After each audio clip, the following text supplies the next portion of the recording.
I really wish the people that look sort of with anger at the weirdos, at the happenings, at the psychedelic freakout, would, instead of just looking with anger, just look with nothing, with no feeling, be unbiased about it.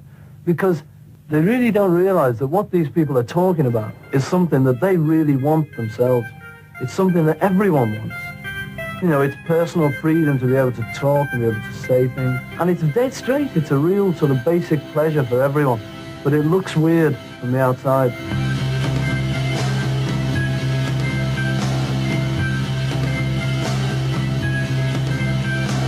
In the mid-1960s, the rigid and colourless British way of life was irrevocably transformed by the emergence of the underground movement, a loose collective of young radicals who introduced new social, sexual and aesthetic perspectives.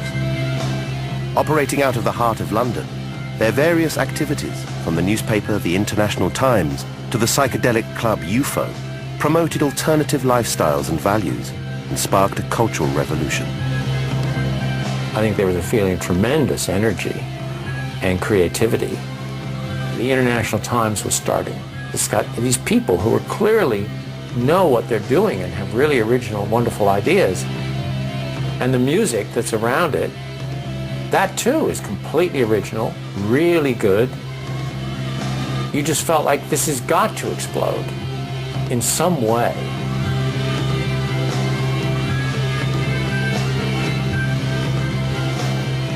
What do you think the effect of the Beatles was on the history of Britain? I don't know about on the history.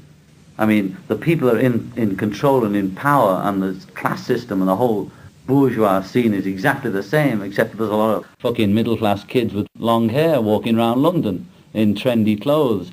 But apart from that, nothing happened, but we all dressed up. The same bastards are in control, the same people are running everything. We've grown up a little, all of us, and there has been a change, and we are a bit freer and all that, but it's the same game. Nothing's really changed, Shit, they're doing exactly the same things, selling arms to South Africa, killing blacks on the street. People are living in fucking poverty with fucking rats crawling over them. It's the same, That dream is over. It's just the same. Only I'm 30 and a lot of people have got long hair, that's all.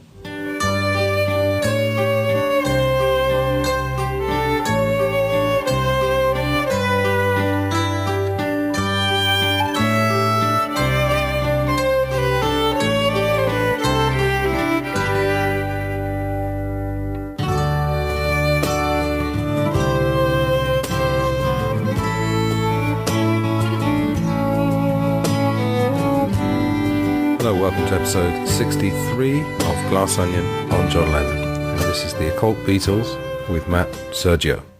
So the clips you just heard there, one of them was part of the trailer to a documentary that Matt actually references during our conversation. And it's called Going Underground, Paul McCartney, the Beatles and the UK Counterculture. And obviously that clip was presenting one side where there was a big shift that happened primarily in 1967 in music and fashion and all kinds of things.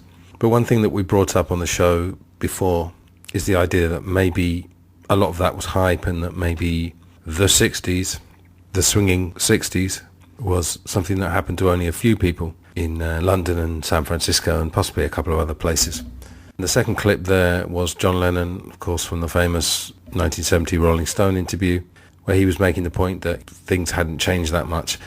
Those two clips are interesting, I think, because they're really two extremes. One is that everything has changed, and then obviously John, perhaps unfairly in my opinion, gets quoted a lot. Obviously he's not been around for a long time to give new quotes, but that interview from 1970 is used a lot on Beatles and John Lennon documentaries, and he was in a particular place at that time. Again, that's been discussed many times on the show, just coming out of Primal Therapy. So he's presenting the other real extreme, the cynical view, let's call it, where nothing's changed except people are just dressing up and there's flowers and beads and bells and things. And, in the Summer of Love, Summer 67, people have pointed out that, they did briefly lock up Mick Jagger and Keith Richards, and that tends to get the headlines. But there was also a war in the Middle East, admittedly a short one, just of a few days, but still significant. And more significantly, there were hundreds of race riots across the US. The reason I'm mentioning that is that Matt and I do talk about the counterculture and the idea that perhaps there was some social engineering going on. And we talk about LSD as well, and perhaps inevitably things like MK Ultra come up as well. Matt is not claiming to have the truth, and I'm not either.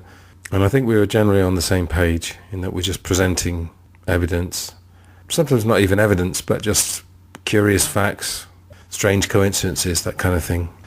I really enjoyed this talk, and I think it's something different and something you're not generally going to get from Beatles podcasts, because they all tend to avoid this kind of thing, occult, conspiracy, etc., etc. We do cover Paul is dead as well. Again, not really saying that we believe it, but just the fact of why it's there, perhaps, or again, some curiosities. There's a spirit to this conversation of curiosity and also some humour. Neither he nor I don't think take ourselves too seriously, and we're not overly earnest in preaching the gospel of this is really what was going on. It's not like that at all, really. It's just presenting evidence, like I said. We also that voice in my head again, don't spoil. We talk about a couple of incidents in John Lennon's life where he seemed to be in some sort of hypnotic trance, or seemed to be a slightly different person. And then we talk about the assassination and just a couple of the many anomalies of the official version of that. So anyway, I will not spoil any more. All I'm going to say before we go to the conversation is one of my other podcasts, Life and Life Only, I've just published the first interview/discussion with a life coach called Austin Moore. We talk a lot about psychology, so it's going to be a general transition. As I said, this year I'm going to be working more on that, as it gives me a broader palette. But Glass Onion will continue. I've still got plenty of material in the can. I feel like I just say this every single time. I'm sorry about that. There are regular listeners who just hear me saying the same things. Anyway, without further ado, let's cut to my discussion with Matt Sergiou about the Occult Beatles, and I'll be back on the other side with a few words. Enjoy. Hi everyone, welcome to Glass Onion on John Lennon, and I'm absolutely delighted to welcome to the show today Matt Sergiou. There's no way I'll be able to pronounce your name properly, so we're going with Sergiou, right? Is that all right? Okay, yeah. Hey, welcome to the show. Hello. I'm turning into a radio host, because I'm saying, today I'm delighted to welcome, and then I'm saying, welcome to the show. It's funny how it just happens, you just turned into a radio host. And nothing against radio hosts. I love them. I've had 2 on the show. I'm trying to hit that sweet spot between casual, but I don't even want to say smooth, but, a little bit polished, not too polished. But people who listen to your podcast, you're gaining quite a following, and part of the reasons they listen to you is because you are who you are. So you don't want to start oiling it up and getting all, Exactly. Hi there. Welcome to Glass Onion. You don't want to start doing that, do you? Yeah, I just want to apply like a tiny bit of oil. Just a dash of WD-40. Okay. Anyway, what were we talking about? Yeah, I was going to introduce you. Yeah, that's it. So welcome to the show. Welcome to the show. So we kind of connected a few weeks ago, and you sent me your blogs, and let me say they're vast and rather epic. Yeah. So you got 2 blogs, The Occult Beatles and Conspiro, how do you pronounce it? Conspiro Media. Media. Could you just give us a brief introduction to your blogs, please? Well, The Occult Beatles is self-explanatory, really. I think I started it in 2016. It's theoccultbeatles.wordpress.com. And yes, they are huge articles, mini books almost, Yeah, I had a blog a few years ago, and I realised I've probably written about 3 books while I've been doing it. Yeah, and I have tried in the past. I don't do it now because it just ain't going to happen. I just know it now. I've learned what my head is like. But back in the day, I would say to myself, before putting the article together, I would say, right, I'm going to put this article together, and it's going to be short. It's going to be as short as I can possibly do it, and I'm going to get to the point. Problem is, once you start researching into the subject that you want the article to be about, that's where the problems set in. Because once you research, you find that there are so many avenues. For example, you could be looking at one particular subject that you want the article to be centered on. And as you're looking at that subject, you'll find a strand within that subject takes you somewhere else. And you need to mention that strand. It gives context to the article. So you have to mention it. And that strand will take you to another, potentially something that could be an article of its own. but you need to mention it in the article. You can't ignore it, because if you don't mention it, then the article loses its meaning, it loses its context. So you go off into that strand, and then you find yourself going off, there's another strand, and before I know it, always is the case, my articles become absolutely huge. But that's the only way I can do it. You know, I've got to stay true to myself. I am not doing what I do for popularity. Yes, I want people to read my articles. I want people to go to my websites. Yes, do.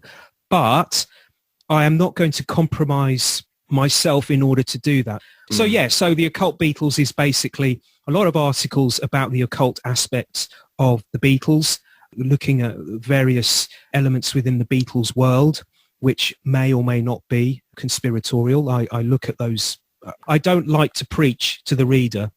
I like to put forward a case and then leave the reader to make up their own mind. I'm a reporter, basically. That's what I like to think of myself as. I'm a reporter. I'm not somebody who's trying to push an agenda. My articles are not agendas, and the website itself is not an agenda. There are some Beatles researchers out there that have websites because they have a particular view as to how they think the Beatles are with regards to conspiracy, a specific idea with regards to the Beatles. You know, for example, there could be a website that says, okay, we've got this website about the Beatles because we believe the Beatles were pushing some kind of social engineering agenda. So their website will be mainly with regards to that. Whereas with my site, I look at all the various things that are out there and various ideas that I have, and then I just put them in an article and I leave the reader to make up their own mind. So that's what I do with that site.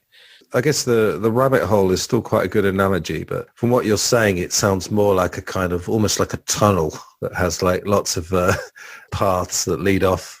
Yeah. I think falling down the rabbit hole is perhaps more to do with a sudden realization that the world is nothing like you were told it was. And I mean, just to tell you and the listeners, I mean, there was a thing that was called the truth movement, and I was never really comfortable with that term because it's immediately that has an agenda. But I was involved with alternative media, and I got quite involved with activists in London, and I found the vast majority of them pretty rational people who seemed to be researchers who had plenty of evidence.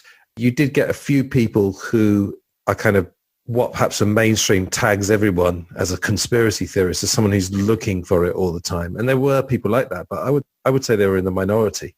Yeah. In the sort of groups. Anyway, and I was going to say, actually, you also seem to be some kind of veteran of podcasts. You've done quite a few. The thing I liked when listening to you, I've got to word this correctly, I liked the fact that you weren't certain about everything. And I mean that in a good way, because we're talking about stuff that is very difficult to prove. And one kind of red flag is when I hear someone who just seems like they've got all the answers, because at the end of the day, presuming that you grew up in the kind of mainstream world that seems like more or less everyone grows up in, before you know any different, what you get on the news is certainty. You know, this happened here, this happened today. You know, they might occasionally say, oh, you know, we don't know the whole story, but there's that sort of authoritative voice. The news bulletins are basically telling you of all the shit that happens everywhere in the world, we've collated everything you need to know for your best interests, obviously. Well, that takes us back to what I was saying earlier. I do not have an agenda. As I say, some do. Yes, I can think of one particular researcher who goes along the Paul is dead route, and he takes the view, and his websites and his videos are all to do with the fact, in his eyes, that there are Paul McCartney doubles and that the Beatles were a prefabricated band who didn't write their own songs, probably didn't play on their own songs, and were completely fake. Then you have other websites that project other agendas that they have with regards to all the ideas that are out there with regards to the Beatles and the occult and possible ideas of conspiracies they may or may not have been involved with, whether willingly or not. But as I say, with me, I just look at all these various ideas that are out there. Some of these ideas are out there already. Some are in my head, just come to me off the top of my head. I might think to myself, oh, wait a minute, that's interesting, and have a little bit of a think about that. But whatever, I don't have one particular idea or one agenda. I just pick from all the different ones when I feel a need to write about them. And when I'm doing that, I don't say to the reader in the article, this is how it is. I just leave it to the reader to make up their own mind. And yes, I'm not sure. I can't say I know everything. You know, how do I know if the Beatles wrote their own songs or not? I have a feeling. My feeling is that they didn't have an individual by the name of Theo Adorno who wrote all their songs. Oh, I thought you were going to say that they didn't write their own songs. I'm glad well, that's one thing I wouldn't be able to accept. Yeah. I'm not saying they did or they didn't. I'm just saying my feeling is, having been a Beatles fan since childhood, and now I'm in my early 50s, my feeling is that they probably did, by and large, write all their own songs. I mean, there are some issues. I mean, I know Mal Evans, their assistant, did make some claims with regards to one or two songs. But these are little technicalities, if you like. And another thing I will also always say is, this is how I feel at the moment. You know, if I have a particular idea as to a theory, that's an idea that I have at the moment. But my mind is open. I am open to suggestions. If someone was to come forward with an email or to come up to me and say, hey, have you considered this? Then I will consider it. I will not turn them away and say, no, I've made up my mind. This is the way it's going to be. I don't want to hear about it. So, yeah, I don't know the answers. And as you were saying, you made reference earlier to the truth movement. I don't like that term either, because no one knows the truth. And that's a really dodgy label to stick on a group of people who are looking for the truth. But to call yourself the truth movement is like you're shooting yourself in the foot, because it's like you're suggesting to people who aren't aware of you so much that you have the truth. What is the truth anyway? I mean, you could argue we don't even know the truth of our own lives. Exactly. It was interesting with 9/11, though, how the word truth was then a negative, because if you're a 9/11 truther, you're some fringe weirdo, you know? Yeah. I mean, I'm a language teacher. I can tell you as well as anyone, like, how language is used. And yeah, on that subject, could you define what you would regard as a cult? Because again, that's a word that someone reads it, their mind might start jumping to something sort of secret. But is a cult, is that hidden, or what would you say? Well, I knew you were going to ask me this. I do have the actual introduction page. Well, actually, it's not the introduction page. It's the about page on my website, the Occult Beatles, and I actually have an explanation. I actually list or put down the actual dictionary terms for what the occult is, because I think that is very, very important. I don't know about you, but the feeling that I get is that when you see the word occult written out blankly, or you hear it being said, it's always given within the context of it being something that's a bit, ooh, yeah, exactly, yeah, you know, slightly sinister, Price and sinister and witches and cauldrons and all this kind of thing. But that's just not what it is, you know. So to read off my about page, occult, a word that can mean, and I quote, and these are all dictionary meanings, a word that can mean not revealed, secret, not easily apprehended or understood, hidden from view, concealed, communicated to the initiated, i.e. esoteric, or involving or relating to mystical, supernatural, or magical powers, practices, or phenomena. So, yes, the occult does have that kind of woo kind of thing to it with that meaning, yes, but occult can also mean conspiratorial, because it's hidden. So by the very definition, conspiracy is hiding something. It's working in the background. So that's occult. I've read some of your blog. You'll forgive me if I didn't get through all of it, but I had a good look on the blog. And I mean, the way you write is very easy to read. Yeah, it's accessible, I would say. Thank you. I think that's quite important, isn't it? Yeah, I do get a bit nervous about my writing, so it's good to hear that from an English teacher, because I flunked out of college. I got straight A's for my English, but I flunked out of college, man. I just wasn't interested. Yeah, I didn't write down any grammar mistakes either. I don't think there were any. You'll be pleased to know. No, on the definition of words, the example I always give is the word anarchy, because anarchy, I think, technically means no government. But if you say to anybody, oh, it's going to be anarchy, immediately they're talking about chaos and confusion. The thing about language, it's absolutely fluid. Like every day, every moment, you could argue, someone in a sense is redefining the language, because some kid, or let's say a teenager, will be using some kind of slang, and maybe in 5 years that'll be in the dictionary, probably under colloquial. So it's never a static thing, which is fascinating. Yeah, like the word Google. I'm going to Google it. That's the name of a search engine, and now it's become synonymous with the word search. Well, conspiracies become synonymous with theorist as well, isn't it? Or theory. Yeah. On that subject, I mean, your second blog is called Conspiromedia. I'm sure you've talked many, many times about this, as I have, but why do you think the public has such an allergic reaction to the idea of conspiracies? There's a certain amount of people that you can offer them any evidence you want, and there's something in the brain. I mean, I have an interest in psychology, and I did see a talk by someone who's saying that there's actually like parts of your brain that can actually literally filter out information that it doesn't want to hear, or like your brain, you know, like cognitive dissonance. Cognitive dissonance, exactly. Yeah. For those who don't know what cognitive dissonance, when you get a piece of information that goes against some sort of core beliefs. So a classic example would be someone who doesn't believe in conspiracies and is maybe even offended by them, and then you give them like this incredible smoking gun, but there's still gonna, something in the brain is still gonna filter it out, is gonna rationalize that it's not true or something. I mean, just briefly, why do you think that happens? I have thought about this every once in a while, especially when I find myself banging my head against the brick wall because I can't seem to wake people up to something that's really important that they should wake themselves up to. I do my own background research. I don't just believe everything I hear or read. I put the work in to make sure that what I've heard and read is as factual as can be. I think everyone should do that. Wherever they get their information, they should double check it, find out where the person that made the claim got it from. So in that respect, I've done all that background work.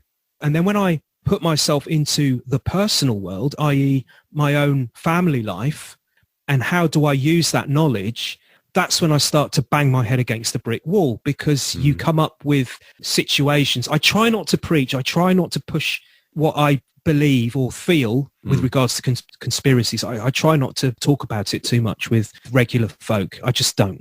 I've learned that lesson from years ago. It's just not worth it. They just cannot accept it. And I think it's down to conditioning from childhood. I think that's where it stems from.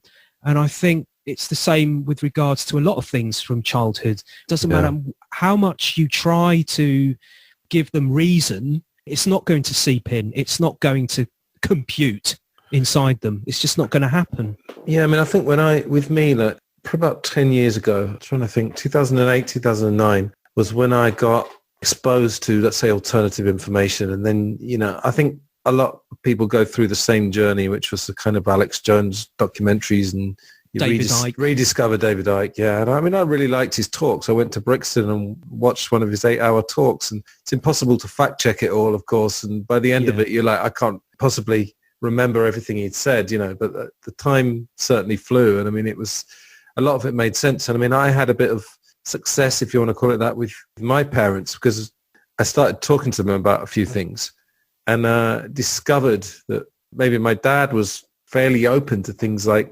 JFK and that already. But really the one that got through to them was about the media, about the fact that we are completely relying on corporate media to more or less tell us what's what. I mean, okay, now we've got the internet, and they were quite amenable to that. And it was weird, like, to hear, like, a couple of years later, my mum was talking to someone else about the news, and my mum was saying, oh, you know, we only know what we get fed every day. And I was like, that's brilliant. It was a proud moment for me. Yeah, it was not because, oh, look at me, I've managed to enlighten somebody from my lofty position. It wasn't that. It was just like she had realized, and it was great because she was then in her 60s. But like I said earlier, I mean, preaching is just absolutely the worst thing you could possibly do. Because it's actually going to cause probably a defensive reaction as well, you know?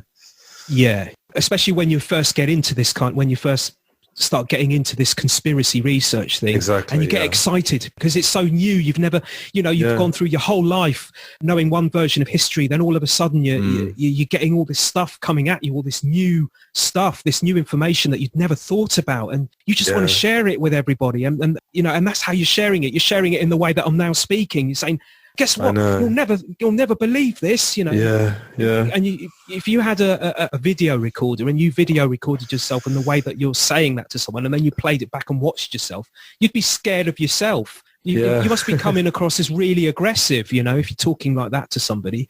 I don't think I ever came across as aggressive, but it's possible looking back. Again, I don't... 2000... Overexcited, at least. Overexcited. Yeah, but you might appear to some people almost like a religious zealot, you know, as if the truth... I'm going to say truth in inverted commas, because as we're saying, we don't know if it's the truth, but some truth which seems to ring true is like your new God, you know? Yeah. Can we get on topic? Sorry, I'm loving this, but my audience are thinking, like, oh, Beatles, yeah, I remember them. Listen, something I always ask my guests, leaving aside the occult aspects, because I'm going to kind of segue into that. What's your Beatles/John Lennon origin story? Obviously, I mean, you grew up in England like I did, so the Beatles are everywhere. But was there a book or a particular album or anything about John Lennon or the Beatles where you went from being just someone in England who knows about the Beatles to being a big fan? I was so young when I got into them that I don't think I would have known what the world was like anyway before then, because I was only about 3 or 4 when I got into them. Right. So they're like one of my earliest memories. I would say the Red album and the Blue album, because the way it happened for me, my sister's 10 years older than me, so she would have been 13, 14. So I was 3, 4 years old in 1973, 74, and I think that's when the Red and Blue album came out.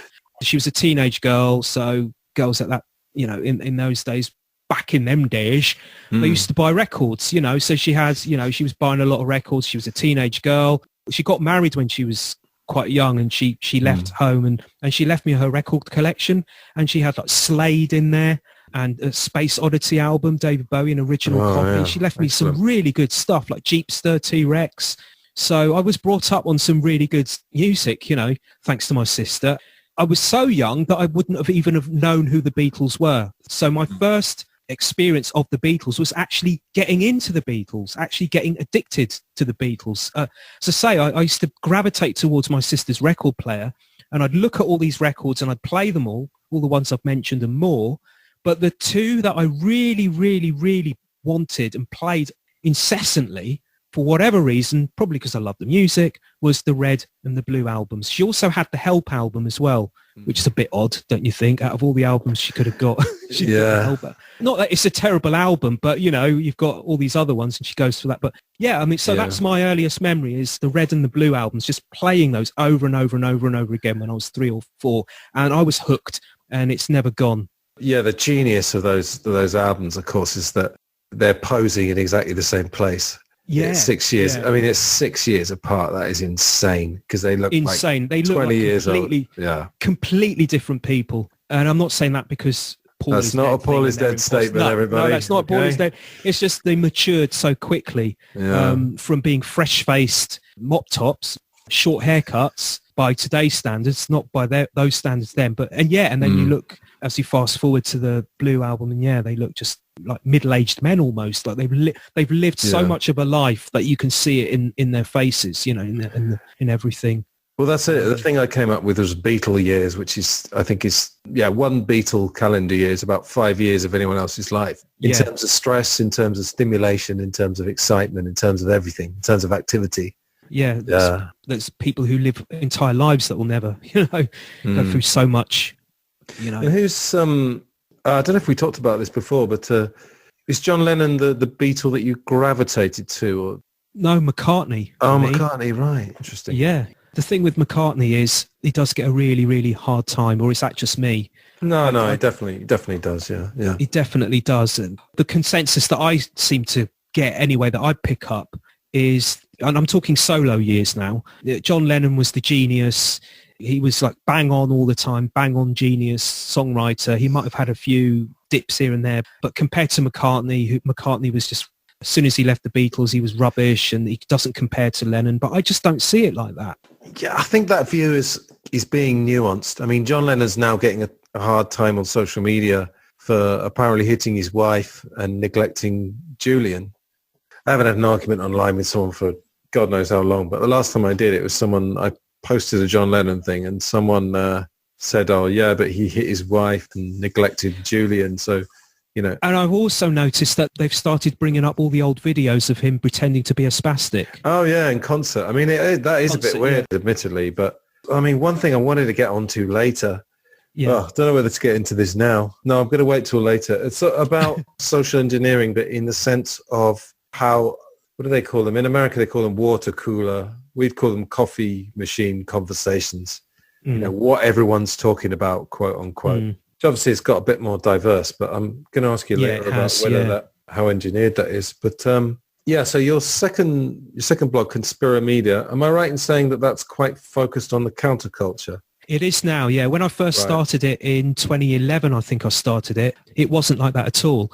Basically, the original remit of Conspiramedia was to look at the occult world of music, movies and TV and to have it as topical as possible, which means current, up to date. So that would include artists like Taylor Swift or Rihanna or Britney Spears. It wasn't 1960s, exclusively 1960s. Not that I was switching myself away from 1960s. I was willing to compose articles on that era, but as I say, if I was going to do that back then, it would have had to have depended on whether it was topical. If it was something that was in the news about the 1960s and that I could find a conspiratorial or occult angle on, I'd mention it on the site. But if it wasn't, I'd leave it alone.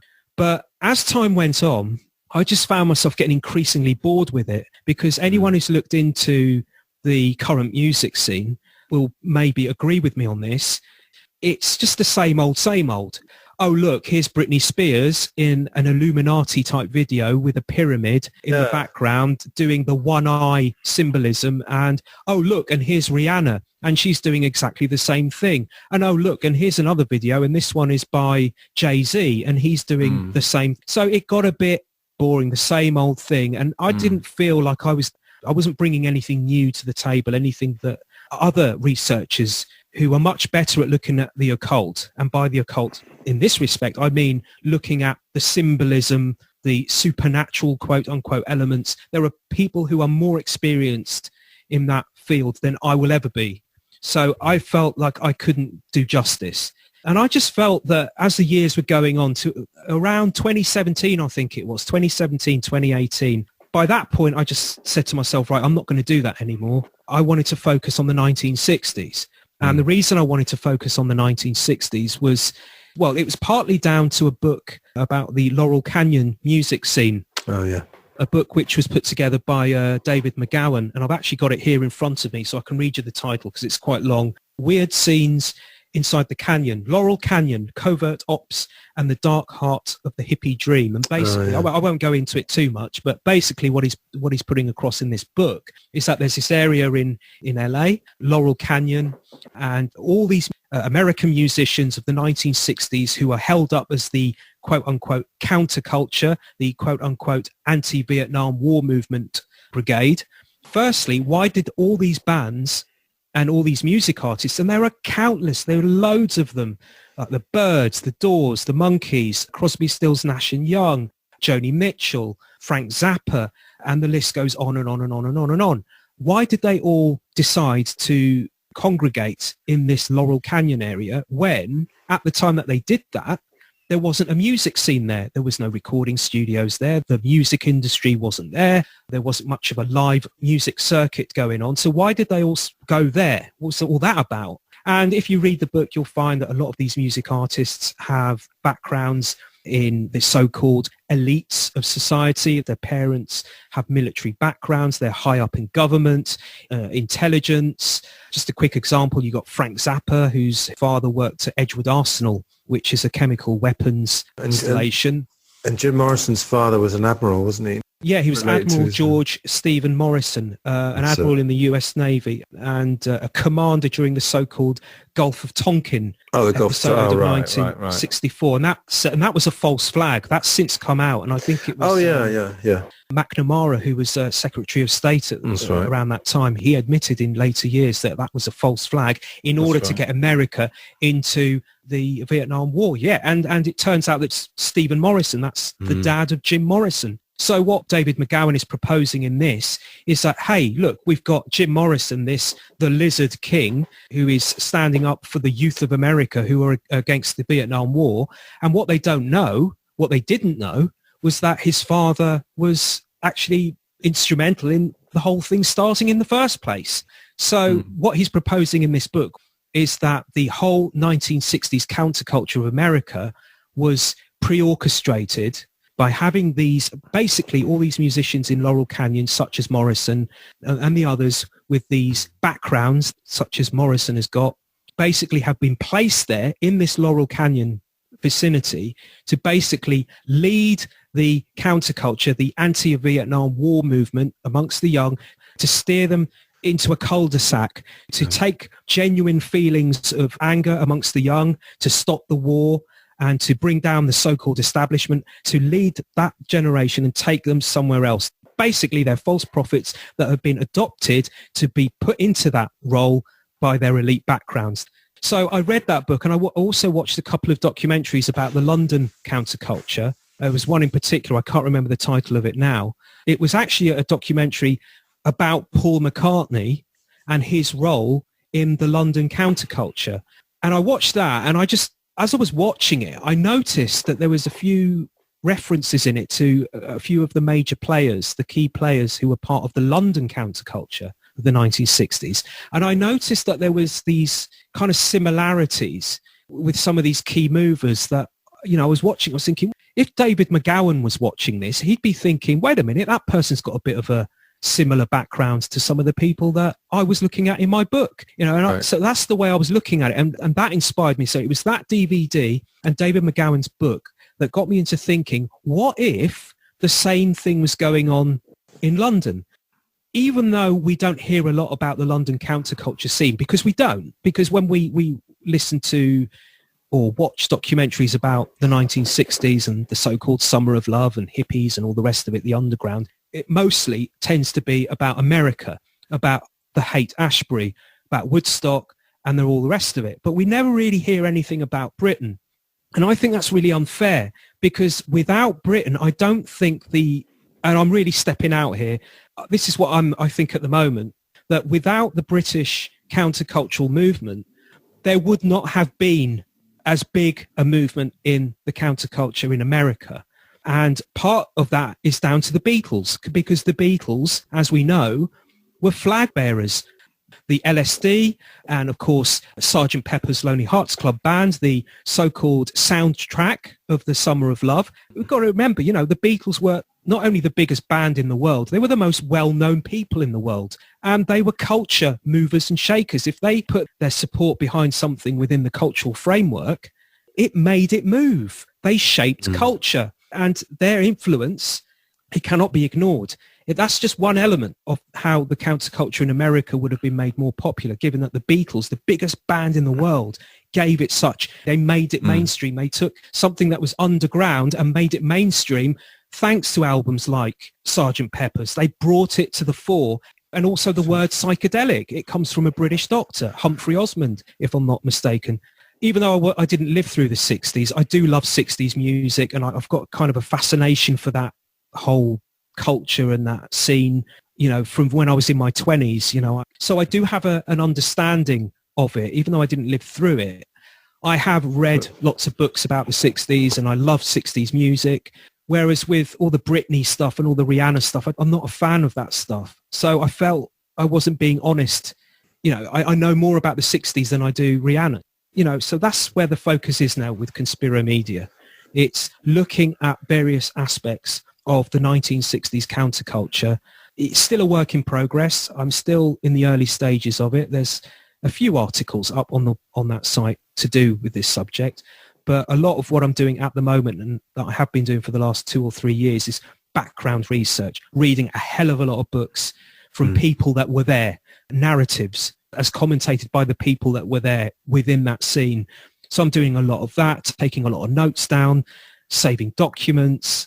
What happens in the end? Will I write a book? I don't know. But certainly once I've collated it all together, it will be going onto that site. So anyone who goes and takes a look at that site and thinks it's not a lot here, be patient. There will be. It's just that at the moment, I'm in the collating stage. I'm still at the research stage. And then get ready for some hefty articles. Would the Beatles have had an active role in this? Well, that's the question. Would they have had any knowledge that the man on the street doesn't have, or was it almost incidental? That's the million-dollar question. There are some, as I was mentioning earlier, that even have websites about this, such as Mike Williams. According to him, yes, they were part of a conspiracy, and they knew they were part of a conspiracy. But as for me, as I said earlier, I don't know. I really, really don't know. I've never really found any clues that the Beatles were actively driving it in the sense of they were the flag bearers, yeah. But I'm not sure if we could say that they were deliberately trying to steer. No, if I was forced to make a decision right now, from what I've found so far, no, I would say that they weren't willing players in some kind of conspiracy. No, at worst, they were used. They were led along. That's what I would say at this point in time. I think with any sort of conspiracy research, you're always going to get people who are going to take it to a level where the public at large are never going to be on board with it. And I'm not on board with the idea that it was planned back in Liverpool. And there's a guy, I can't remember his name, so long ago, talking about the scarab beetle. Have you ever heard that? Yeah. Also, it's a matter of what you want to spend your time researching, isn't it? Yeah. I mean, with regards to conspiracy, I mean, I will mention a name, actually, that I wasn't going to mention. I was saying earlier about there's these various elements that happened in Britain with regards to helping the counterculture come along that are uncredited. And without them, there probably wouldn't have been such a huge counterculture in America. Well, one name that maybe I should mention, because it does link to the Beatles, is a man by the name of Michael Hollingshead. Oh, yeah. Brought the LSD, didn't he? Yeah, exactly. He is the man that gave Timothy Leary his first trip. Right, and he's an Englishman. And hence, the world changed thanks to that. There's a bit of mystery as to who Michael Hollingshead actually is. There was an author recently who wrote a very good biography on him. I think his name is Andy Roberts. And he put a lot of legwork into putting together a biography about him. But even he has admitted that the man was such a mystery that even he doesn't know how much of what he's found is truth and how much of it is lies and how much of it is whatever.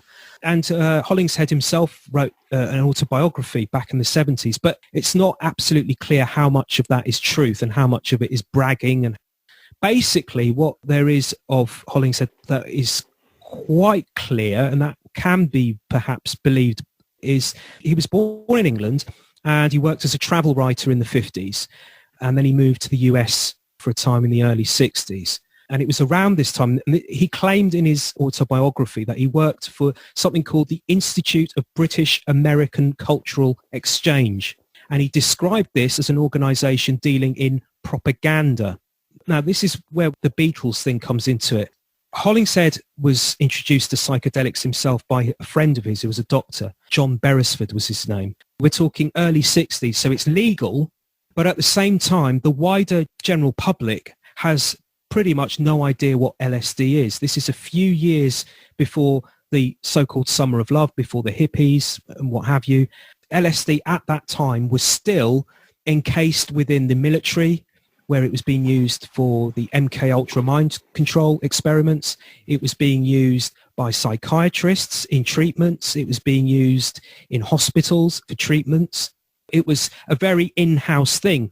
So anyone who was in the outside world, as it were, who could get their hands on LSD, pretty much could only get it from knowing people that were connected to that world. So doctors, psychologists, psychiatrists, and military and everything else.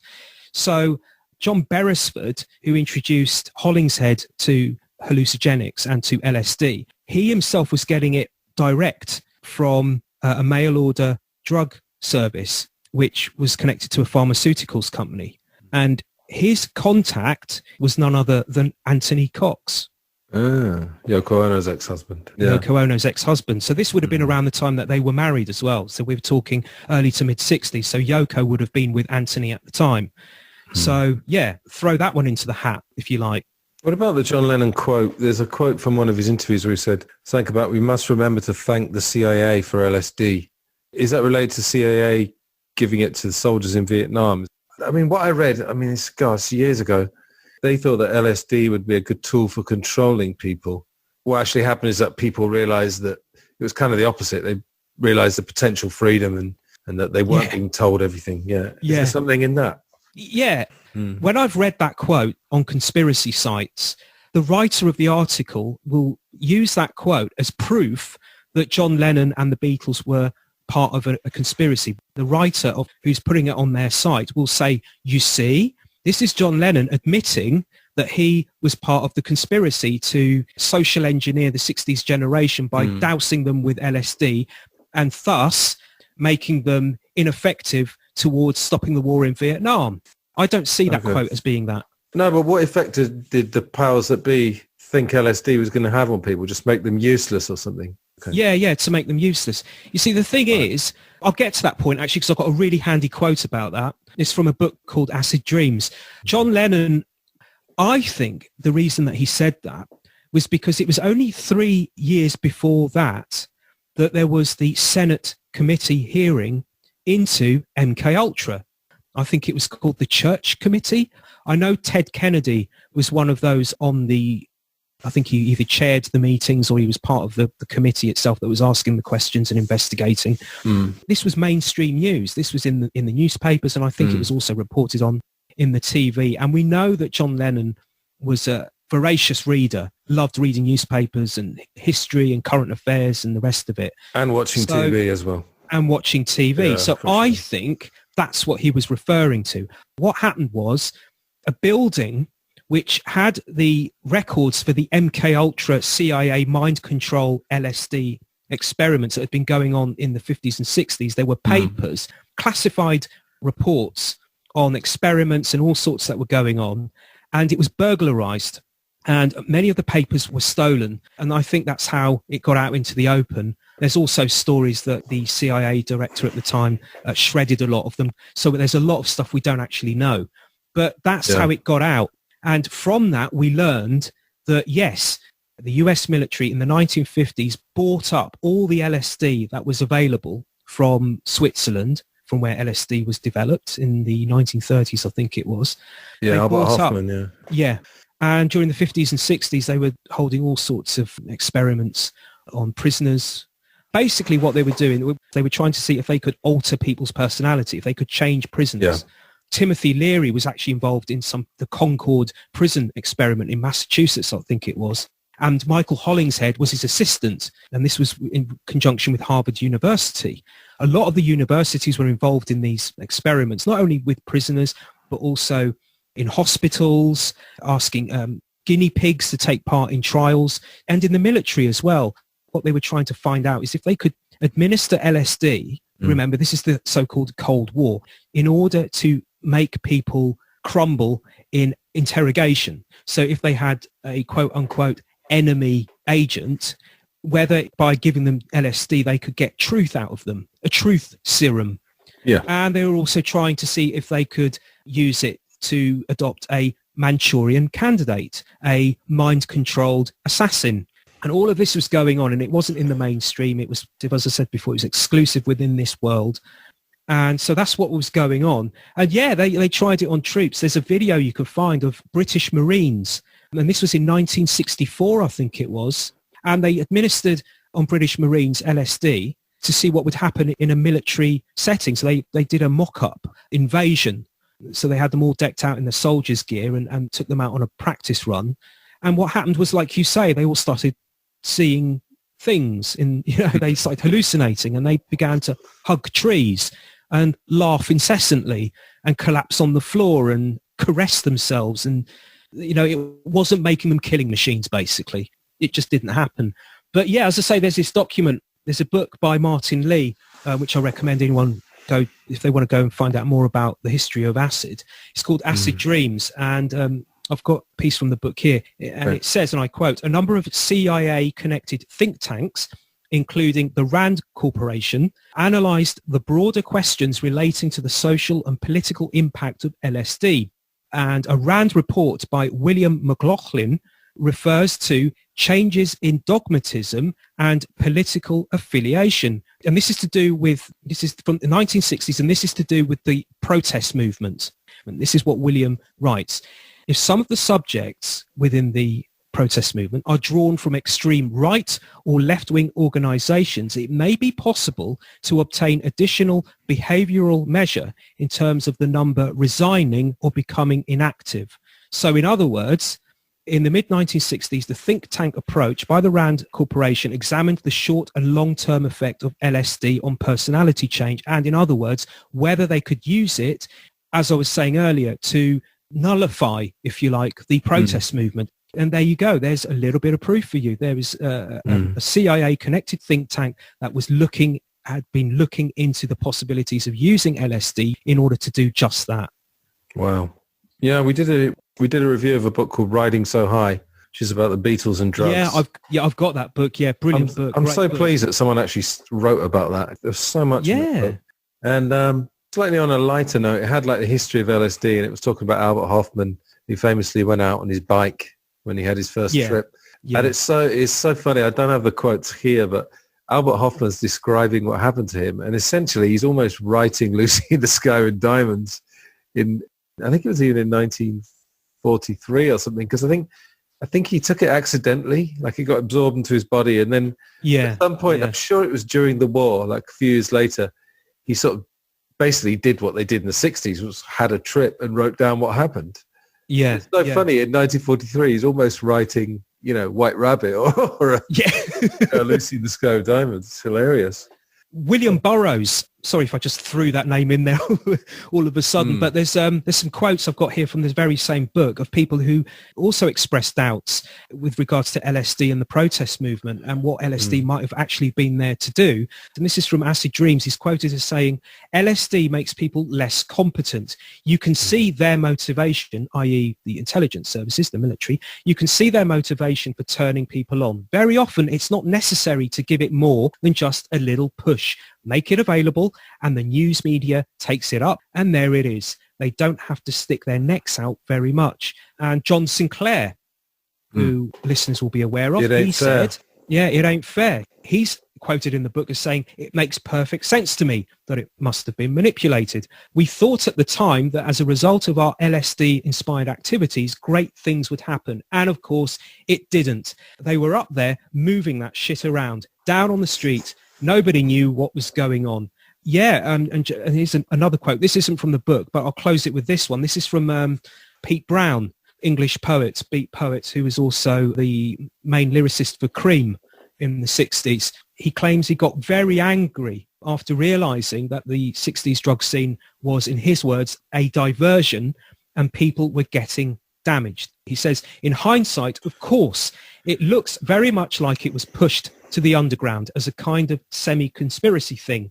Acid was made very appealing with a nice PR campaign, and people got destroyed by it. It blunted the teeth of the so-called underground, quite honestly, in his opinion. I was very suspicious of Leary, he goes on, and all those people. They had dodgy connections. I wouldn't have trusted them with a bag of peas, quite honest.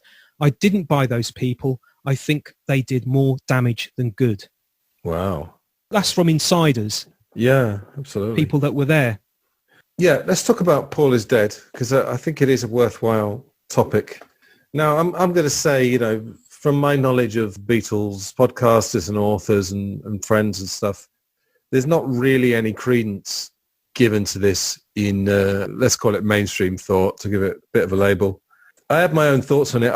Rather than asking you whether you think it's true or not, what do you think its place is? Do you think it's something that's worthy of research? Let's ask it that way. Yeah.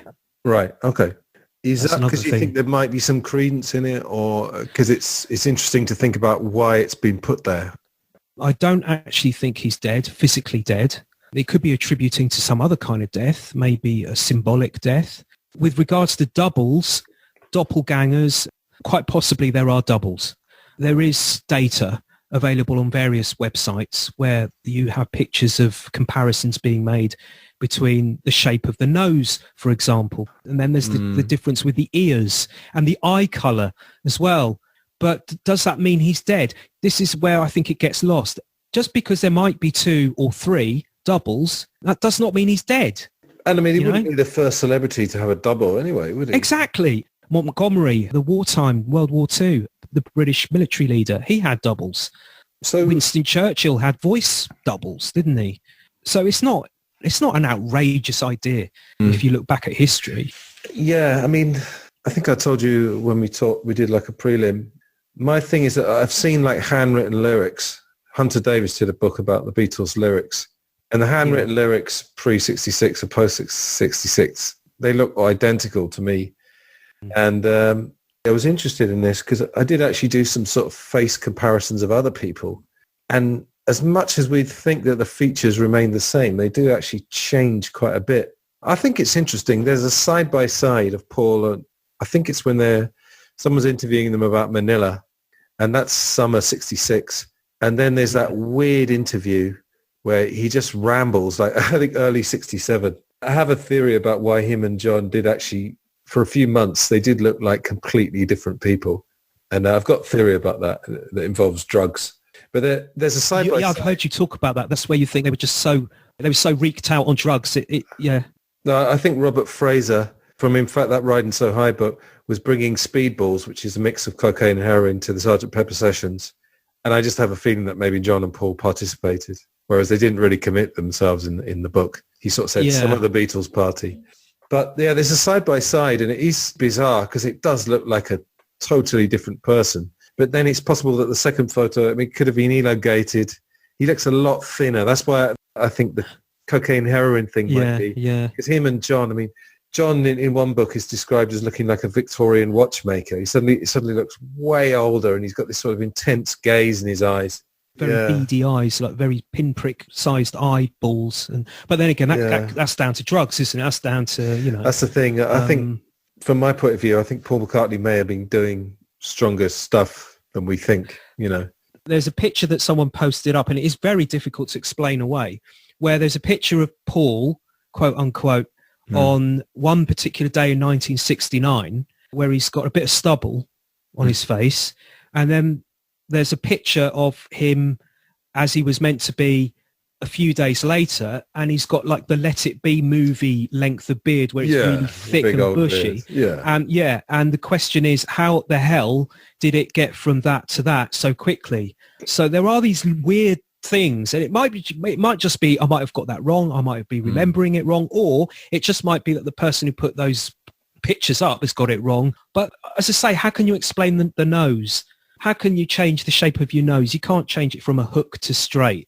These weird little things, but the thing that convinces me that he is alive is his mannerisms. I mean, one possible scenario for the doubles thing is that maybe there is the Paul, the real Paul, and then there are one or two others that are used for photo opportunity, say for a photo op for an album cover, or for album promotion, or for a music video. Maybe he doesn't want to get involved in all that stuff. So that's what these others are there for. I know this sounds wacky, but I'm going to say it anyway. No, that's all right. Go for it. And what Paul does, the real Paul, is he's the one in the studio doing the recording and appearing in TV interviews and what have you. Because the reason I say TV interviews is because for me anyway, I can see twitches, mannerisms, facial expressions, the movements in his hand, movements in the way that he shuffles in a chair that are exactly the same as the Paul McCartney of pre-66, pre-death McCartney. I can definitely get on board with the thing about using doubles. What maybe I can't get on board with is him dying. Because what happened was I can't remember who I was listening to, but the date that was always given was November the 9th. Well, that's one of the dates. There's another one that's September as well. Well, that's the thing. I feel like someone had changed it. So the 11 and the 9 suddenly became 9/11. And suddenly, the date is September 11th. And then they even said something like, I wonder if it's linked to 9/11, like 35 years later. I mean, that's an incredible stretch.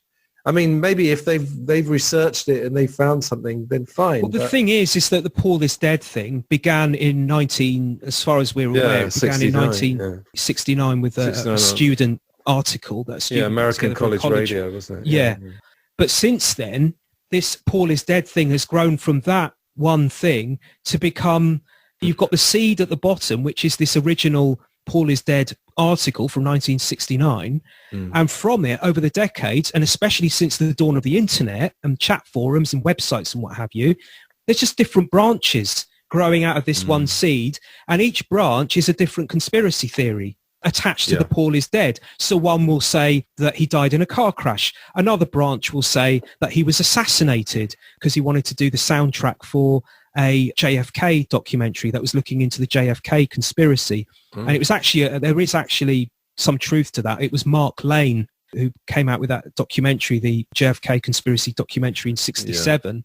He claims that McCartney had offered to do the soundtrack for that, but it was turned down by the director. I think the director said, no, we need someone a bit more, quote unquote, weighty to provide the music for it, not some pop star. So that's another branch, that he was assassinated. It wasn't a car crash, or maybe it was a car crash, but it was an engineered. And then you've got another branch that says it's something else. It's taken on a life of its own. Everyone's got their own idea of what it is, you know. But that George Harrison deathbed thing, I mean, that was ridiculous. Oh, that's ridiculous. Yeah. I mean, does that sound like George Harrison? It sounds like, you know, those really crappy... I was going to say, it sounds like the voices on Yellow Submarine. Yeah. Oh, he died in 1966. Yes, they do, don't they? Yes, they do, don't they? It's all that kind of thing. And people take this seriously. They really take it seriously. But what I want to know, I mean, I'm not saying that you could provide me an answer with this, but if he died in 1966 at the age of 24, if you think Brian Jones died in 69, and you could argue that he wasn't as important to the Rolling Stones, particularly then, he'd more or less just been fired. But I totally understand there's a lot invested in the Beatles, both spiritually and obviously professionally, and there's contracts and all that kings. And it's a very messy thing if Paul McCartney had died in 66 to make it public. I'm just curious why they go to such lengths to deny it. Couldn't they have just accepted it? I'm not asking for the answer. I'm just see what you think. Oh, what you mean at the time? Yeah, at the time, yeah. Well, the argument is the reason that they didn't want to say anything was because the Beatles were such a huge success. They were a money maker, and they also were culture shakers. They could direct culture. So instead of ruining that whole operation, let's just bring in a lookalike and pretend that Paul didn't die. This is what the conspiracy theory I understand. is that if they took Paul out of the equation, then it would kind of spoil the commercial and pulling appeal. I totally understand. Like I say, it would have been very messy. It would have created a lot of trouble. But, you know, there's things in society that have happened that have also done that, and they haven't been covered up. So the other thing about it is that I just listened earlier this year. This is total madness, but I listened through the whole Nagra reels. You know, the January 69. I'd love to do that. No, I'm going to have to do it at some point. I just wanted to do it once in my life, you know. And I actually got 6 days from the end, but then they all got pulled, presumably by Apple. Oh, no, you should have downloaded them. No, I downloaded everything. I've actually got them. I ripped them up to the 25th, but I'm just missing the last 6 days. Yeah. The guy keeps starting new channels, and I wrote to him and I said, I just got to be so careful. Like, if they sniff any kind of music that's copyrighted, they just strike it down in 2 seconds. Yeah. And that's the thing. I mean, if you watch parts of Let It Be where Paul is talking about Liverpool and certain people that used to go to the Cavern and all this kind of... Yeah, it sounds real. He sounds like he's really reminiscing from his own memory. It's not pre-rehearsed. It's not been scripted for him. It sounds so casual, so off the cuff, so organic. That's it. You know, no actor in the world could pull that off, I don't think. That's what I think as well, yeah. I think the Paul is dead thing might be an analogy, because the whole thing kicked off in 69, the conspiracy theory, but it was the original theory that I mentioned earlier. This article that was put together, this college article, asks people to look at the Sgt. Pepper album cover as the clue. Well, if you look at Sgt. Pepper, what is Sgt. Pepper? If you look at the cover, it's the Beatles shedding the mop top image. And even they've said it themselves, you know, Sgt. Pepper was them taking on other personas in order to give the world this new music and this new image that was immersed in acid, that was immersed in the counterculture, that was immersed in the summer of love. And what is acid but dying, getting rid of your ego? That's what it is, isn't it? By taking acid, what you're doing is you're surrendering your ego. You are dying. You are going through a death. So that's what it could be aligned to. It could be something to do with not only the loss of ego, but dying through acid. And also when you look at Magical Mystery Tour, we're dying to take you away. You know, McCartney himself has said that was an acid analogy by what he's saying in dying to take you away in that lyric. So yeah, maybe that's what Paul is dead is. Maybe it's just an analogy for loss of ego.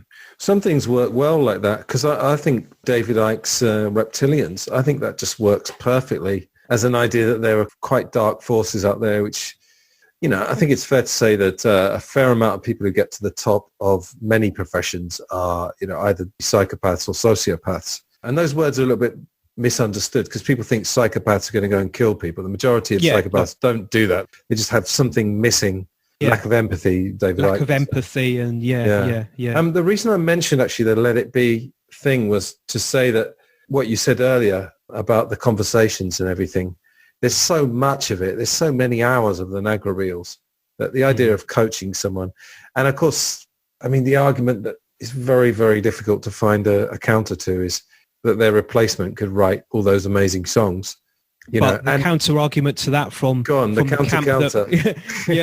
counter argument to that from the people who believe that Paul is dead and all the rest of it is yes, but the Beatles didn't write their own songs; they were being written by the ghost writers. Right. So that's how you cancel that one out. So I see. I'm sure I've got a counter to that. I'll make one up. Counter. And on it goes. And that's the wonderful world of the Occult Beatles, Very interesting. All right, let's get on to a couple of John Lennon-specific things. First of all, one of the things that yourself and Mark Devlin were talking about last time I listened to you was about this idea that John Lennon may have been literally hypnotized by Yoko Ono. Now, I think a lot of people could get on board with the fact that Yoko's effect on John was quote-unquote hypnotic in a non-literal sense. But there are a couple of occasions where John Lennon has been reported to have been in some kind of trance. I know people will point to drugs, of course, but I think there may be more to know beyond that. And the first occasion is 1968. So Beatles fans will know this story. Of course, Yoko came over, her and John took acid, recorded Two Virgins, and then made love as the sun came up. I think most of that is probably true. But anyway, so Cynthia comes the next day. She's been away with friends. And I think the scene is Yoko's wearing Cynthia's dressing gown or robe, as it's known in America. Something like that, yeah. And what happens after that? You're talking, of course, about the chat I did with the author Mark Devlin on his Good Vibrations podcast. We did a special alternative look at John Lennon's life, and we did it in October to coincide with what would have been his 80th birthday. And we talked, about the hypnotism thing. I've got the quote here right in front of me, the Cynthia one.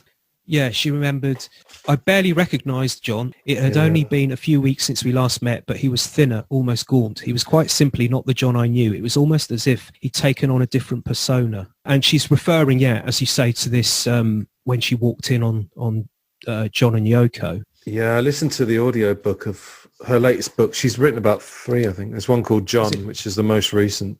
Yeah, that's the one I've got. There's an audio book. It's quite good. Basically, what was going on was the marriage had pretty much, this incident marked the end. So she basically left John in their marital home with Yoko. So this meeting that took place a few weeks later, she turned up to the house that they used to share. And first off, Yoko was there. So basically here they are meeting to talk about what they're going to do with regards to the breakup of their marriage and the aftermath of it. And Yoko's there. That's the first thing. But the way she describes it is, it was like it wasn't John. It was as though it was somebody else. And then she says, God, why couldn't he have chosen someone easier, someone that she could relate to? And she closes that by saying, what power did she have over him? So she's implying that, from what I can gather, that Yoko's got this hypnotic effect over John. So that's just one of the instances where we see this kind of thing popping up between John and Yoko in their lives, Yeah, I suppose it would just be about interpreting when she says hypnotic. Does he mean it literally or almost literally? People have said that he changed, and of course he did change. And you and I in the audience know the amount of LSD he did, it's going to have profound changes, both physically, emotionally, psychologically, etc. Yeah. But I think it's a step beyond when she says, he didn't seem like the same person. Yeah, this isn't about LSD. This isn't her talking about, the last time we met, he was tripping out. And then the next time we met, he was different. Which she's just implying that he's changed in terms of his persona. She's not implying drugs. She's implying some form of control.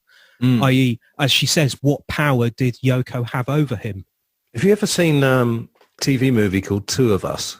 Long time ago, yeah. I can't remember it off the top of my head, but I do remember seeing it a few years ago, yeah. It's the one where John and Paul meet up again in New York, isn't it, in the 70s? That's right, yeah. And it's a sort of I kind of think of it as it's almost a highlights package of all the meetings they may have had in the 70s. So they meditate together, they get stoned together, they talk about the old days, they argue about Yoko and Linda, etc. Yeah. But yeah. I've got a lot of affection for that film. It's got some of the sort of TV movie elements. But anyway, bit I was coming to is that basically in this film, and this is not necessarily true to life, we know that in truth, John and Paul were watching Saturday Night Live. 76, I think. Yeah. Yeah, 76. And they considered going down there to sort of surprise everyone by playing. So anyway, in this TV movie, John decides he wants to do it. Paul says, all right then. And Paul goes to get his guitar and the phone rings and John gets a call from Yoko. And it's very interesting what they did with this. I'm going to put a link to this for sure. When Paul comes back, he suddenly sees John and John's on the phone and he's sort of talking like a child going, yeah, you know, I miss you. You know, I think about you all the time. I remember this. Yeah, and it's brilliant because Paul is like, oh, I had John back for a second, you know, we were going to jam. And then he's gone again. And I think that's what kind of happened with John Lennon. You kind of have him for a bit and he'd be like the old John and then he'd drift away again. But anyway, John looks up from the phone and gives Paul this look. I think it's brilliantly done. He kind of looks like he's in a trance. It's almost like he couldn't remember what they were just about to do. And Paul the Paul character, let's call it, Aidan Quinn, sort of makes his excuses and says, oh, I'll go then, yeah. Because he knows that, getting goosebumps actually thinking it's all coming back to me now. Yeah, you got to watch that scene. It's brilliant. Anyway, so that was exploring just in the TV movie this idea that she could have a sort of trance-like effect on him. Let's get to the other one. The other one I was thinking about. So this is 1975. Now, again, I'm sure you know the stuff about the Lost Weekend. It's difficult to know precisely what the truth is. May Pang tends to get airbrushed out of a lot of the more official John Lennon documentaries, but basically she just gets completely brushed out of it. Yeah, she's in Imagine 88 a little bit, but there's another one called The Real John Lennon, which wasn't too bad. Anyway, official story is John and Yoko got back together at Elton John's concert, which John guest appeared in, let's say, and basically they got together from then. However, it actually turns out that John went back to New York with May Pang and told May Pang, according to May, that John was going to get a divorce and they were looking for a flat in New York. Then he goes, I think it's January, Yoko contacts him and says there's a doctor who's got a cure for smoking that does involve hypnosis. So I think even the official version acknowledges that there's some hypnosis, but May's version and some of the alternative versions are that, again, the John that was just about to divorce Yoko and was about to find a flat with May has now gone. You know, that guy is gone completely and everything that's happened before has been erased. So have you got any more on that? Or what's your interpretation of that? I've written an article about that. It's on my website, the Occult Beatles.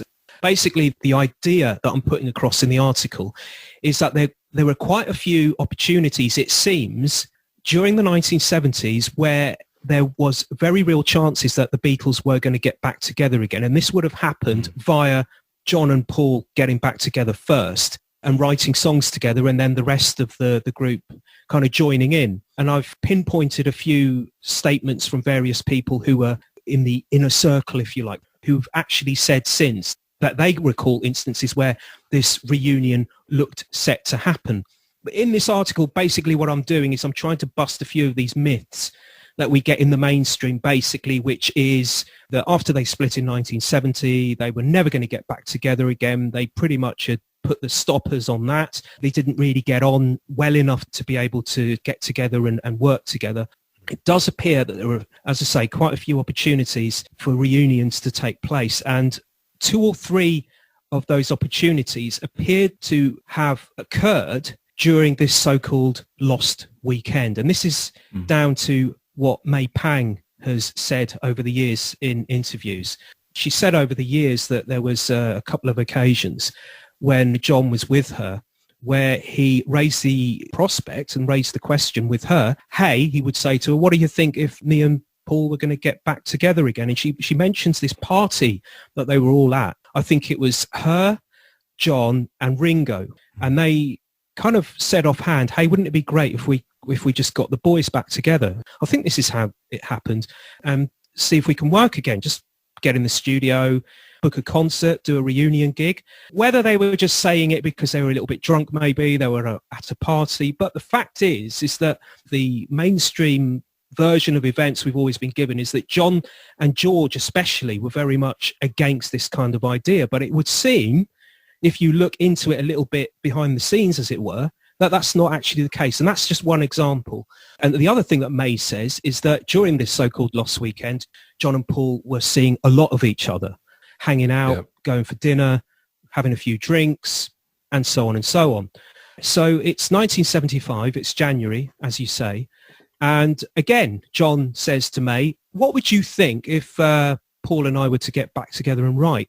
And May says, are you serious? What do I think? That's great. Do it. Mm-hmm. Now, apparently, the way that she says it is that Paul was in the US at that time, in New Orleans, to record the Venus and Mars album. So his plan basically was to surprise Paul, to get some air tickets and to just fly over to New Orleans where Wings were playing and recording and rehearsing and stuff, and just to hang out a little bit and see how the atmosphere was, with a view to getting back together again and writing some songs. So that was the plan. There are two versions of this that May has put across, one in her book and another one that she's since said in interviews.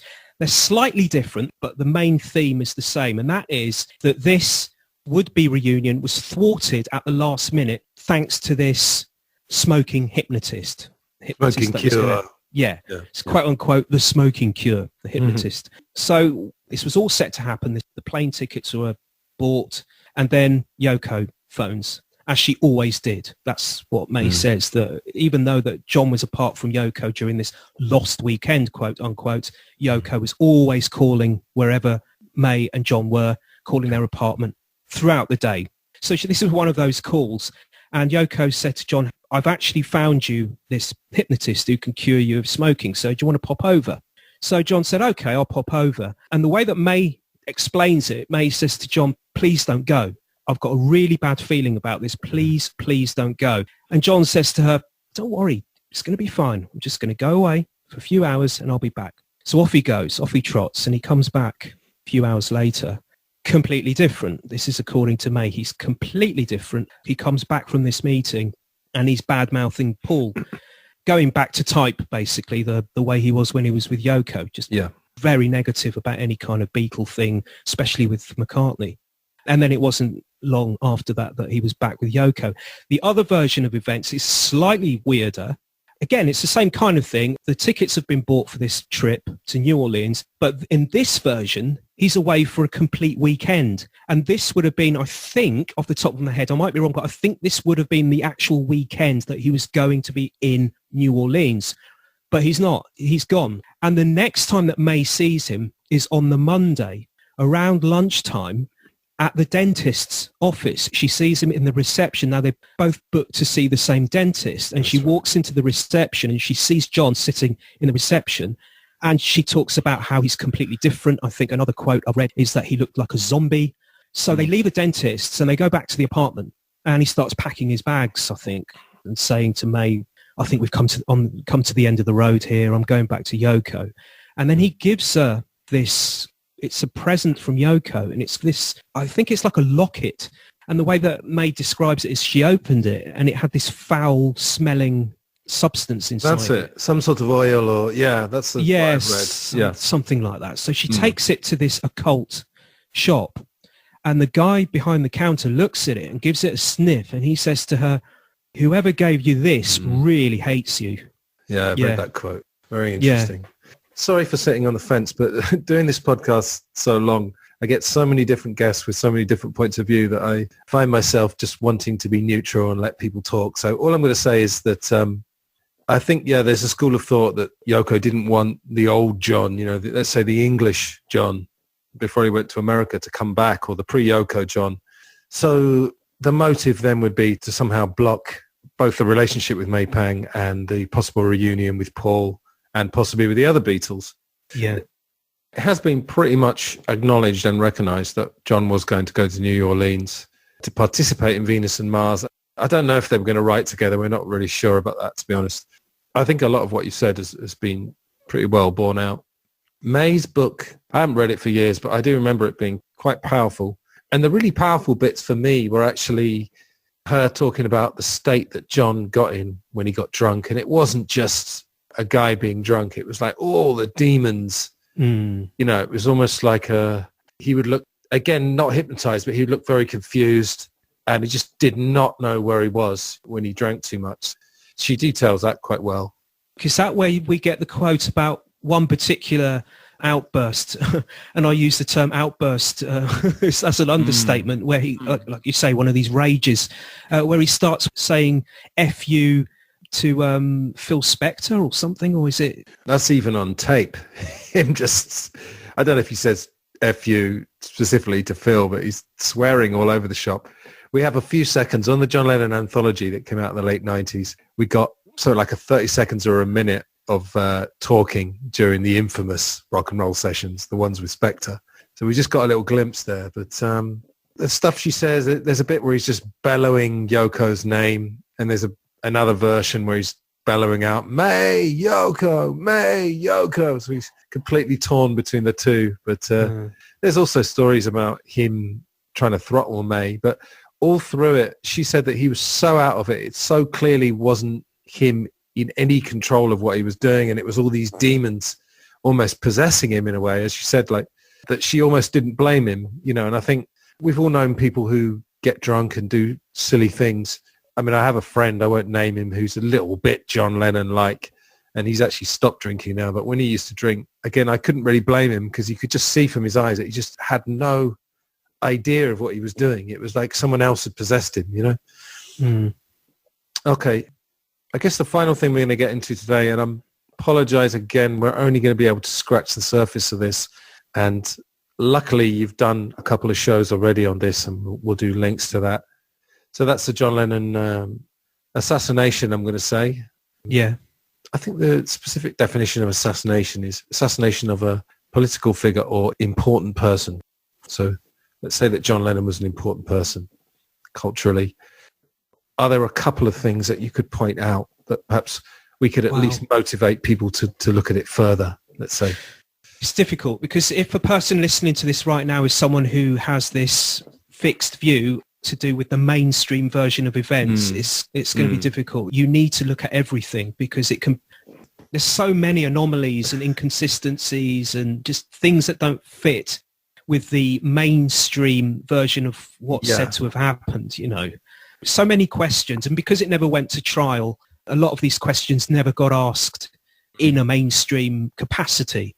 So just before you start, all I was going to say was that there are certain people who are not going to be budged, who are not going to listen to 1 minute about Mark David Chapman, and I think rather than try and convert them, we should probably just accept that that's the case, you know.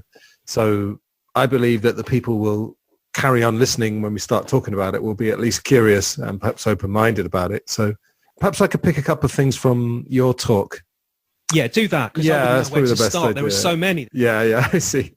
The mainstream version, totally agree with you that the idea that he did it to become famous is just one of the reasons, and it's a kind of mainstream friendly reason because then people can say, I don't want to mention his name, you're just helping him become more famous. And as you rightly pointed out, he hasn't done too many media interviews, did the one with Larry King, which I can't stand. It's more for Larry King. He's so desensitized.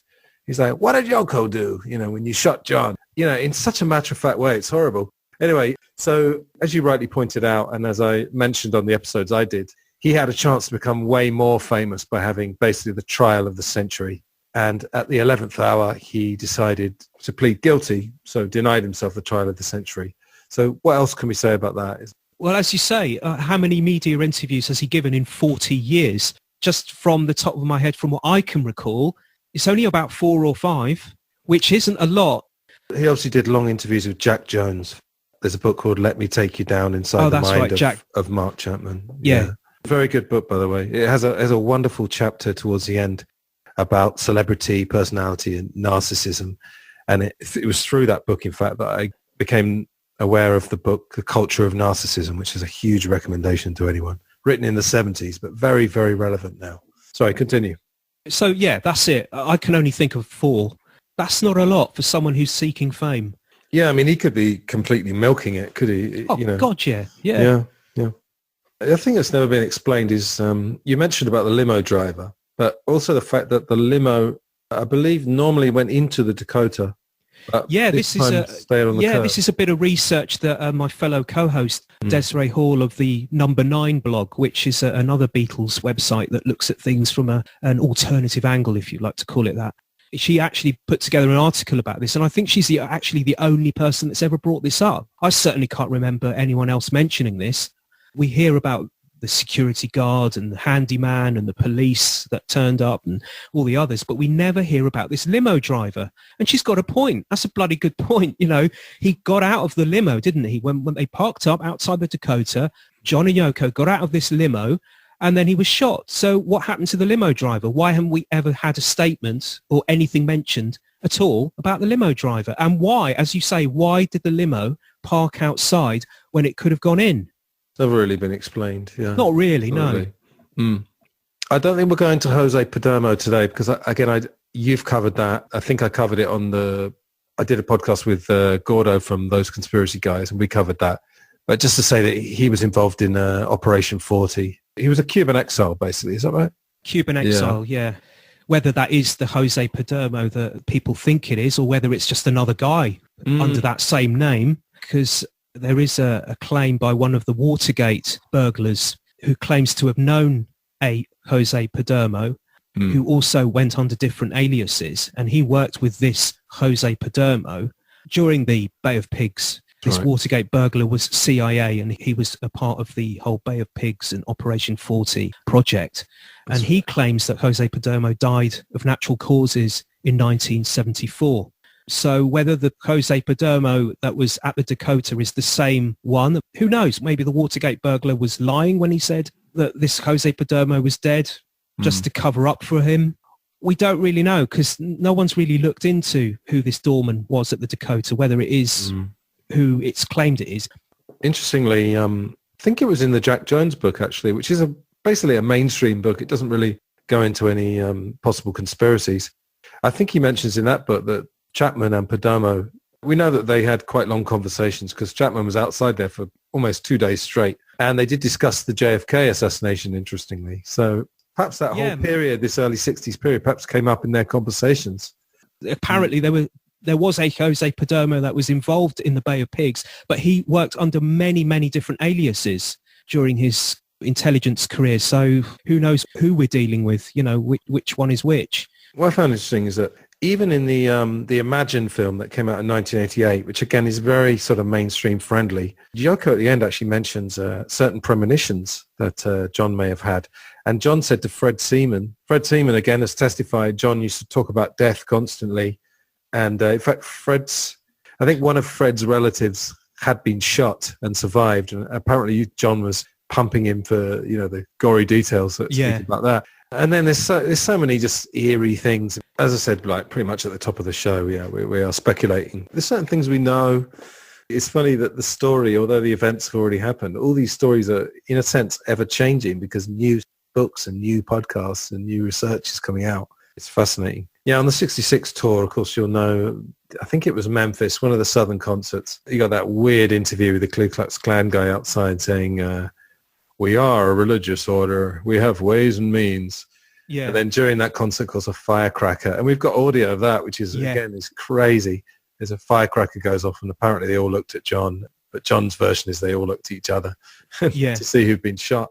And it's eerie that, you know, John does mention being shot in other interviews. He said, at the bed-in, he said famously, we're willing to be the world's clowns because all the serious people like Gandhi, Kennedy, and Martin Luther King got shot.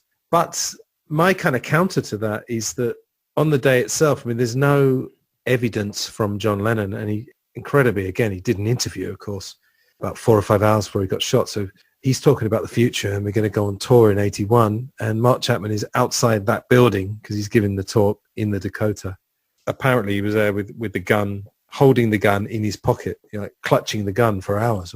The weird thing is, this isn't a prediction I'm about to mention, but isn't it just eerie that it was in the Andy Peebles interview, I think, where he says what I love about New York, I can walk out of here right now. I can walk down the street and I won't be bothered. I won't have any loonies coming up to me, and I can...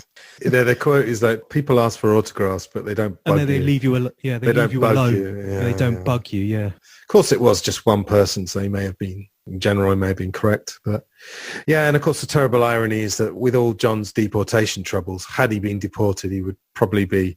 I'm not convinced he'd be alive now, because I don't think he was actually in great health towards the end of his life, but that's another story. But I'm sure he would have lived beyond 1980, let's say, had he been deported, sorry. He did look painfully thin, it has to be said. Yeah, and he often had shades on, and there are photos from the day he died. There's that incredible photo of him naked and Yoko fully clothed, and he's in the fetal position. Yeah, again, which for me, it goes under that banner of control. He's the fetus and she's the I suppose the mother, the controller. And he, of course, said to Annie Leibovitz just after she took it, she said, "Oh, I love it. That's our relationship." Which is very interesting because it's in the Ray Coleman lovey-dovey John Lennon book, and he's still saying that. So I guess even though he brought out Double Fantasy and it was all these songs about sort of marital bliss, I totally buy Beautiful Boy. I think that's a lovely song. I think that was genuine. But even in the mainstream version, under the surface, he is kind of saying that, like you said, he's the fetus. She's the controlling one. I was just thinking of that photograph in my head now. Is just how willing would one be to take one's clothes completely off and to be naked, to be fully naked, and for the other person in the photograph not to be naked, to be fully clothed? That in itself is, just surrendering yourself completely. I think the original thing was that they were both going to be naked. They actually shot some videos of them naked in 1940. In 1940, sorry. 1980. I was thinking he was 40, sorry. In 1980. Of them simulating lovemaking, and it's kind of a pointless video because it's got nothing to do with the songs, and I feel like they've kind of done that. But the original idea for the photo was that they'd both be naked, but then Yoko refused. So I don't know whether sort of on the hoof they had this idea, but I think it's just an amazing idea, an amazing photo. And of course, it's the day he died, and amazingly, we have photos of him, of course, signing an autograph for his killer. We have an interview of 3 hours or so where he's going through, again, more or less his whole life. And we have a photo shoot of him naked. But there's other photos. There's one of him staring right into the camera that was used for the John Lennon collection, which was the first ever John Lennon album I ever owned. And yeah, he's got these huge bags under his eyes. And I'm not convinced that he was particularly healthy at that time. That's the first John Lennon album I bought as well. I always wanted to have my bedroom the way he had it, with the, on the back, on top of his bed, he's got all those gizmos. It's like a Star Trek kind of chair, but for a bed, so he can virtually have, it's such a blokey thing, isn't it? It's such a boy thing, having your hi-fi and your TV and your everything, on your bed, like all your gizmos, all your technology and your that's been described in a lot of the books. Yeah, he liked to. I mean, to be honest, I'm a bit like that as well. I could probably live in my bedroom if I had to. Yeah, just he had everything to hand, and he had.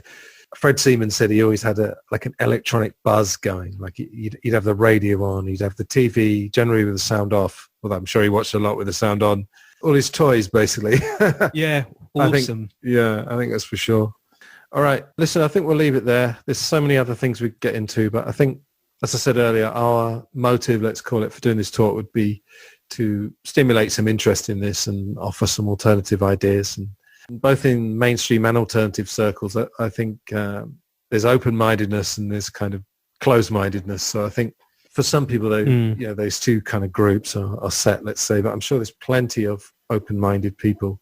Even within the so-called conspiracy world, there's lots of infighting and disagreements and over issues and subjects and what have you. There's just so much of that going on. Yeah, absolutely. It's interesting to me that, I've followed the alt media since, I'd say, 2008, even maybe before then. And I've played a bit of a part in it. I've done a few podcasts myself, and I've mentioned it on this podcast as well on previous episodes. But I think you can fall into the same traps, whether you're in the mainstream or alternative. And a lot of it will come down to ego. It's the Lord of the Flies thing, where you've got two alpha males and one's very vehement about, say, 9/11, and another one may be very vehement that the world is not like we think it is. But maybe they don't have the same opinion on 9/11, and they might end up fighting about that, It just seems very silly. and even people within who agree that there is a conspiracy away from the mainstream version of events to do with 9/11, even people who agree with that basic idea will fall out with each other because they disagree on how that conspiracy was orchestrated.